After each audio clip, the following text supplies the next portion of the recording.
Sunday ശാലോമിലേക്ക് സ്വാഗതം. ഞാൻ Jose John Mallikassery.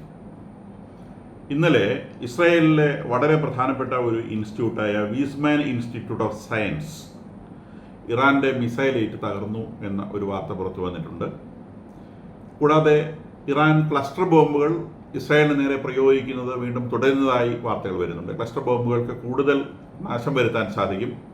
Iron dome intercept ചെയ്താൽ തന്നെ ബോംബുകൾ ഒന്നിലധികം ബോംബുകൾ ഉള്ളതുകൊണ്ട്, ഒറ്റ ബോംബാണെങ്കിൽ അവിടെ പൊട്ടിത്തീരും. ഒന്നിലധികം ബോംബുകൾ ഉള്ളതുകൊണ്ട് അത് അവിടെ ചെതറി വീഴാനും നാശനഷ്ടങ്ങൾ വരാനും സാധ്യതയുണ്ട്. അപ്പോൾ അതുകൊണ്ട് ഇറാൻ്റെ ക്ലസ്റ്റർ ബോംബുകൾ വരുന്നതോടെ നാശനഷ്ടങ്ങൾ ചെറുതായി വർദ്ധിച്ചതായി റിപ്പോർട്ടുകൾ വരുന്നുണ്ട്. കൂടാതെ ഈ ഒരു ഇൻസ്റ്റിറ്റ്യൂട്ട് ഇതിൻ്റെ കാര്യമായ പരിക്ക് പറ്റിക്കാൻ ഇറാന് സാധിച്ചു. അപ്പോൾ ഇറാൻ്റെ ന്യൂക്ലിയർ സയൻറ്റിസ്റ്റുകളെ ഇസ്രായേൽ വധിച്ചതിനൊരു പ്രതികാരം എന്ന നിലയ്ക്ക് ഒരുപക്ഷെ ഇറാൻ്റെ മുഖത്തൊരു ചെറിയ പുഞ്ചിരി വീഴാൻ സാധ്യതയുണ്ട് ഈ ഇൻസ്റ്റിറ്റ്യൂട്ട് തകർത്തതിൻ്റെ പേരിൽ. കാരണം അവിടെ ആൾനാശമൊന്നും വരുത്താൻ അവർക്ക് സാധിച്ചിട്ടില്ല. കാരണം മുൻകൂട്ടി അറിവ് കിട്ടിയിരുന്നു, ഇൻസ്റ്റിറ്റ്യൂട്ട് നാളുകൾ കൊഴിഞ്ഞു പോയിരുന്നു. പക്ഷെ വളരെ വിലപിടിപ്പുള്ള സയൻറ്റിഫിക് എക്യുപ്മെൻസും കൂടാതെ നിരവധിയായിട്ടുള്ള സോഫ്റ്റ് ഫോമിലുള്ള ഫയലുകളും ഒക്കെ ഉള്ള ഇൻസ്റ്റിറ്റ്യൂട്ട് തകർക്കപ്പെടുമ്പം സയൻറ്റിസ്റ്റിനെ സംബന്ധിച്ച് വളരെ വലിയ നഷ്ടം ഇതുകൊണ്ട് സംഭവിക്കും. ഇത് ലൈഫ് സയൻസിലെ വലിയ റിസർച്ച് സെൻ്ററാണ്. കൂടാതെ ഫിസിക്സിൻ്റെയും വലിയൊരു റിസർച്ച് സെൻ്ററാണ്. അപ്പോൾ സയൻറ്റിസ്റ്റുകളെ സംബന്ധിച്ച് അത് പേഴ്സണൽ ലോസ് വളരെ വലുതായിട്ട് വരാനുള്ള സാധ്യതയുണ്ട്. അതിന് പകരമായിട്ട് ഇപ്പം ഇറാനിൽ ഇസ്രായേൽ ചെയ്തുകൊണ്ടിരിക്കുന്ന അവരുടെ മിസൈൽ ലോഞ്ചറുകളെ ആ ലോഞ്ച് ചെയ്യുന്ന റിയൽ ടൈമിൽ തന്നെ ഇൻ്റർസെപ്റ്റ് ചെയ്യാവുന്നതാണ്. ഒരു പർട്ടിക്കുലർ സ്ഥലത്ത് വെച്ചൊരു ലോഞ്ചർ ഉപയോഗിക്കുമ്പം ആ ലോഞ്ചറിനെ അവിടെ വെച്ച് തന്നെ തകർത്ത് കളയണം. അപ്പോൾ അതിൽ നിന്ന് മിസൈലിനെ ഇറാനിലിട്ട് തന്നെ തകർത്ത് കളയുന്ന ഒരു ടെക്നിക്കിലേക്ക് ഇസ്രായേൽ മാറുകയാണ് ചെയ്യുന്നത്. That is more easier. കാരണം ആകാശത്ത് വരുന്നൊരു മിസൈലിനെ ഇൻ്റർസെപ്റ്റ് ചെയ്യുന്നതിനേക്കാൾ എത്രയോ എളുപ്പമാണ് അത് ലോഞ്ച് ചെയ്യുന്നതിന് മുൻപ് ഭൂമിയിൽ വെച്ച് തന്നെ ഇൻ്റർസെപ്റ്റ് ചെയ്യുന്നത്. അപ്പോൾ ലോഞ്ച് ചെയ്യുന്ന സ്ഥലത്ത് വെച്ച് ആ ലോഞ്ച് ചെയ്യുന്ന ആളുകളെയും അതുപോലെ മിസൈൽ ലോഞ്ചറിനെയും മിസൈലുകളെയും ഒന്നിച്ച് നശിപ്പിക്കും. അങ്ങനെ ഇന്നലെ 50-60 സ്ഥലങ്ങളിൽ അങ്ങനെ നശിപ്പിക്കാൻ ഇസ്രായേലിന് സാധിച്ചു എന്നാണ് പറയുന്നത്. അപ്പോൾ ഇങ്ങനെ ഇപ്പം ഇസ്രായേൽ ഏറ്റവും കൂടുതൽ കോൺസെൻട്രേറ്റ് ചെയ്യുന്നത് ഇങ്ങനെ മിസൈൽ ലോഞ്ചറുകൾ ലോഞ്ച് ചെയ്യുന്ന റിയൽ ടൈമിൽ നശിപ്പിക്കാനാണ് എന്നാണ് അവരുടെ പ്രതിരോധ വക്താവ് പറയുന്നത്. അതിനിടെ ഇസ്രായേൽ കാട്സ് പറഞ്ഞിട്ടുണ്ട്, ഈ പ്രതിരോധ മന്ത്രി ഇസ്രായേലിൻ്റെ പ്രതിരോധ മന്ത്രി ഇസ്രായേൽ കാട്സ് പറഞ്ഞിട്ടുണ്ട്, ഇറാൻ്റെ ഗവൺമെൻറ് ഈ സ്ഥാപനങ്ങളെ ലക്ഷ്യം വയ്ക്കുക. അതായത് അവരുടെ താലൂക്ക് ഓഫീസ്, മുനിസിപ്പൽ ഓഫീസ്, ഇമാതിരിയുള്ള സാധനങ്ങളൊക്കെ ഗവൺമെൻറ് റെജിമിൻ്റെ സിംബൽസിനെയൊക്കെ ലക്ഷ്യം വെച്ച് തകർക്കുവാൻ വേണ്ടി ഇസ്രായേൽ കാട്സ് പറഞ്ഞത് റെജിം തകർക്കുന്നതിൻ്റെ ഭാഗമാണ്. ഇപ്പോൾ ആദ്യം അവർ ഖമനേയിയെ ഒരു ടാർഗറ്റായിട്ട് പറഞ്ഞിരുന്നില്ല. ഇപ്പോൾ അവർ പറയുന്നു റെജിം ചേഞ്ചാണ്, ഖമനേയിയാണ് ടാർഗറ്റ് എന്ന് പറയുന്നത്. എന്നാലും ഇന്നലെയും ഇസ്രായേൽ പ്രധാനമന്ത്രി പറഞ്ഞിട്ടുണ്ട്, ഞങ്ങളുടെ ടാർഗറ്റ് എന്ന് പറഞ്ഞ 2 കാര്യങ്ങളാണ്. ഒന്ന് അവരുടെ ന്യൂക്ലിയർ സെൻ്ററുകൾ തകർക്കുക, 2 അവരുടെ മിസൈൽ കേപ്പബിലിറ്റി തകർക്കുക. ഇസ്രായേൽ കാട്സാണ് പറഞ്ഞത് ഈ റെജിം ചേഞ്ചും കൂടി അവരുടെ ഒരു ലക്ഷ്യമാണ് എന്ന് പറഞ്ഞത്. അതിനിടയിലൂടെ അബ്ബാസ് അഗ്രാച്ചി ഇന്നലെ ജനീവയിൽ UN ആസ്ഥാനത്ത് സെക്യൂരിറ്റി കൗൺസിൽ മീറ്റിംഗ് നടക്കുകയാണ്. ഇവിടെ ബ്രിട്ടൻ്റെയും ഫ്രാൻസിൻ്റെയും ജർമ്മനിയുടെയും പ്രതിനിധികളുമായി അദ്ദേഹം സംസാരിച്ചിട്ടുണ്ട്. അമേരിക്കയുമായിട്ട് സംസാരിക്കണമെങ്കിൽ ഇസ്രായേൽ വെടിനിർത്തണം എന്നാണ് ഇദ്ദേഹം ആവശ്യപ്പെടുന്നത്. വെടിനിർത്തൽ എന്നുള്ളത് സാധാരണഗതിയിൽ ചർച്ചയ്ക്ക് ഒരു കണ്ടീഷനായിട്ട് സാധാരണ ആരും പറയാറില്ല. ചർച്ച ചെയ്യുന്നതിൻ്റെ ഭാഗമായിട്ടാണ് വെടിനിർത്തൽ വരിക. ഇപ്പം ഇവിടെ ഇദ്ദേഹം പറയുന്നത് വെടിനിർത്തി കഴിഞ്ഞ് ചർച്ചയാവാമെന്നാണ് അമേരിക്കയോട് പറഞ്ഞിട്ടുള്ളത്. നേരെ മറിച്ച് അദ്ദേഹം ബ്രിട്ടനുമായിട്ട് ജർമ്മനിയും ഫ്രാൻസുമായിട്ടും അദ്ദേഹം ചർച്ച നടത്തിയിട്ടുണ്ട്. കൂടാതെ വിറ്റ്കോഫ് ഇദ്ദേഹവുമായിട്ട് സീക്രട്ട് സംഭാഷണം നടത്തുന്നതായും പറയപ്പെടുന്നുണ്ട്. അപ്പോൾ വാസ്തവത്തിൽ എനിക്ക് മനസ്സിലാവുന്നത് ഇറാനിലെ സിവിൽ ഗവൺമെൻറ്റിന് ചർച്ച നടത്തി ഈ പ്രശ്നം എങ്ങനെയെങ്കിലും ഒരു നിമിഷം മുമ്പെങ്കിലും അവസാനിപ്പിക്കണം എന്ന് താല്പര്യമാണ്. നേരെ മറിച്ച് ഖമനേയി അണ്ടർഗ്രൗണ്ടിൽ ഇരുന്നുകൊണ്ട് അദ്ദേഹം ഒരു ചർച്ചയും വേണ്ട എന്നുള്ളൊരു നിലപാട് അദ്ദേഹം സ്വീകരിക്കുന്നതായിട്ടാണ് മനസ്സിലാവുന്നത്.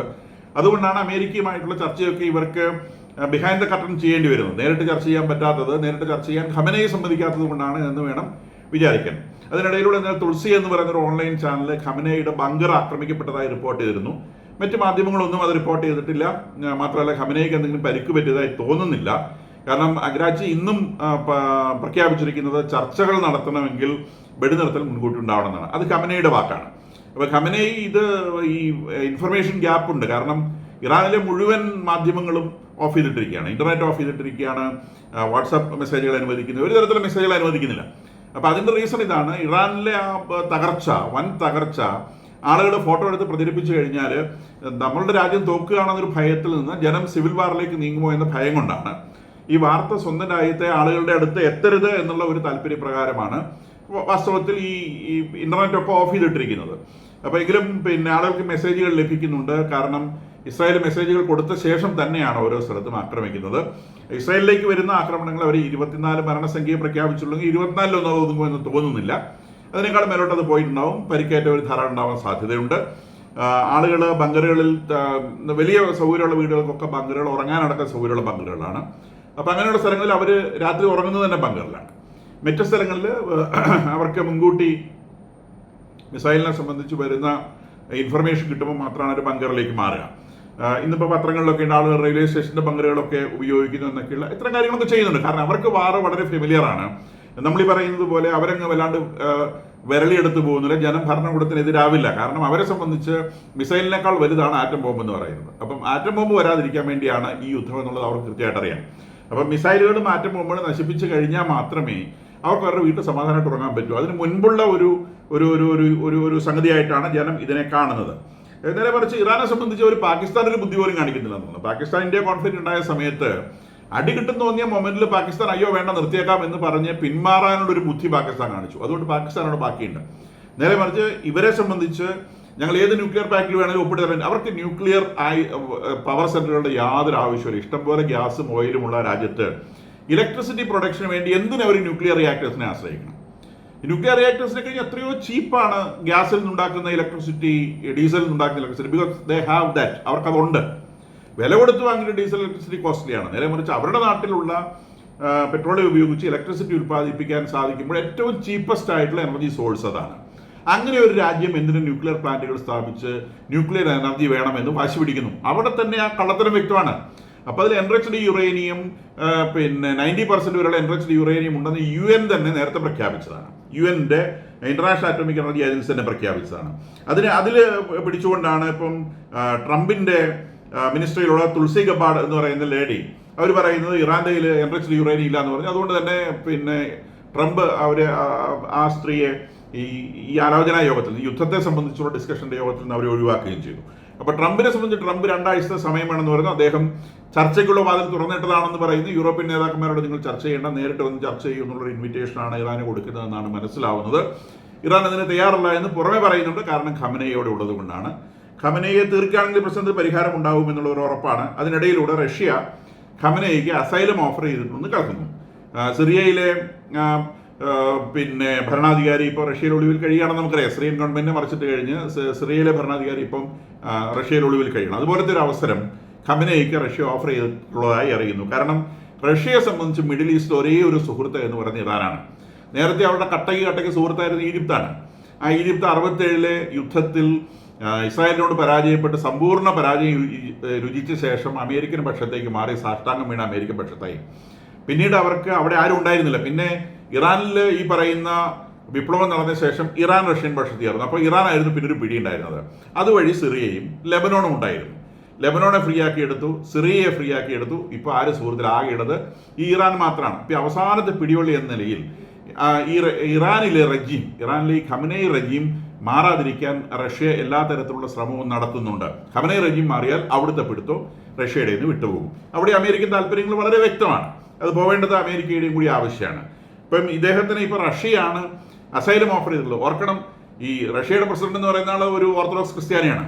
ഈ പറയുന്ന ധാരാളം മുസ്ലിം രാജാക്കന്മാർ അവിടെ ഉണ്ടായിട്ടും അവരിൽ ഒരാൾ പോലും ഇദ്ദേഹത്തിന് ഒരു അസൈലം ഓഫർ ചെയ്തില്ല എന്ന് മാത്രമല്ല, അങ്ങനെയുള്ളവരുടെ ഓഫറുകളെ വിശ്വസിക്കാനും ഖമനയെ തയ്യാറില്ല. അപ്പോൾ വിശ്വസിക്കണമെങ്കിൽ എവിടെ പോകണം എന്നുള്ളത് ഇസ്ലാമിക ലോകം തിരിച്ചറിയുന്നത് നല്ലതാണ്.